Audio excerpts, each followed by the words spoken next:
മുഹീദ്ദീൻ ശൈഖെ രക്ഷിക്കണേ, ബദരീങ്ങളെ കാക്കണേ, അള്ളാഹുവിന്റെ റസൂലെ കുട്ടിനെ തരണേ എന്നിങ്ങനെ നീ ദുആ ചെയ്താൽ ഫഇൻ ഫഅൽത, നീ അങ്ങനെ ചെയ്താൽ ഫഇന്നക ഇദം മിനൽ ളാലിമീൻ, നീ മുശ്രിക്കീങ്ങളിൽ ഉൾപ്പെടും, നീ മുസ്ലിം ആവില്ല.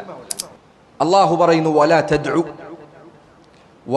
തദ്ഉ, നിങ്ങൾ ദുആ ചെയ്യരുത്. വലാ തദ്ഉ മിൻ ദൂനില്ലാഹ്, അല്ലാഹു സുബ്ഹാനഹു വ തആല അവനു പുറമെ ഒരാളെയും നിങ്ങൾ ദുആ ചെയ്യരുത്.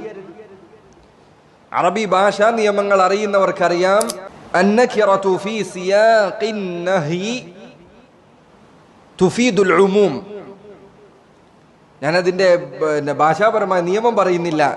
ഇത് ഏതെങ്കിലും പുരോഹിതന്മാരിൽപ്പെട്ടത് അല്ലെങ്കിൽ അറബി പഠിച്ച ദർസിൽ പഠിച്ച ആളുകളുണ്ടെങ്കിൽ അവർക്ക് മനസ്സിലാവാൻ വേണ്ടി പറഞ്ഞതാണ്. ഈ ആയത്തിന്റെ അർത്ഥം വലാ തദ്ഉ മിൻ ദൂനില്ലാഹ്, അല്ലാഹുവിന് പുറമെ ഒരാളെയും നിങ്ങൾ ദുആ ചെയ്യരുത് എന്നാണ്. ചില ആളുകൾ ചോദിക്കാറുണ്ട്, മുഹീദ്ദീൻ ശൈഖിനെ വിളിച്ച് ദുആ ചെയ്യാൻ പാടില്ല, തെളിവ് എവിടെ?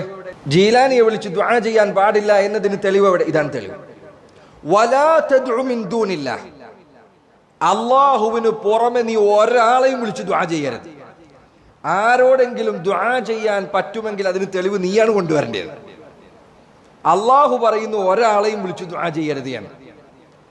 അതിൽ എല്ലാം പെട്ടു. നബിയും മലക്കും ജിന്നും വലിയും കല്ലും മുരടും മൂർഖമ്പാമ്പും വിഗ്രഹങ്ങളും ജാറങ്ങളും മഖ്ബറകളും മരിച്ചവരും ജീവിച്ചിരിക്കുന്നവരും ആരാധിക്കപ്പെടുന്ന എന്തൊക്കെ വസ്തുക്കളുണ്ടോ അവയെല്ലാം പെട്ടു. വലാ തദ്ഉ മിൻ ദൂനില്ലാഹ്, നീ ദുആ ചെയ്യരുത് മിൻ ദൂനില്ലാഹ്, അല്ലാഹുവിന് പുറമെ ഒരാളെയും ദുആ ചെയ്യരുത്.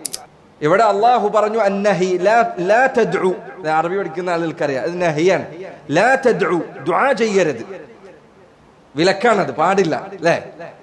ലാ തദ്ഉ മിൻ ദൂനില്ലാഹ്, അല്ലാഹു സുബ്ഹാനഹു വ തആല അവനു പുറമെ ഒന്നിനെയും, ഇത് നക്കിറയായ പ്രയോഗമാണ്.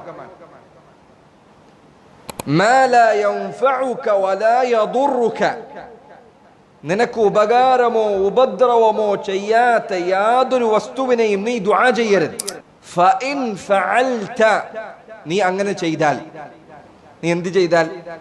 അല്ലാഹു അല്ലാത്ത ഒരാളെ നീ ദുആ ചെയ്താൽ ഫഇന്നക ഇദം മിനൽ ളാലിമീൻ, തീർച്ചയായും നീ ളാലിമീങ്ങളിൽ ഉൾപ്പെടും.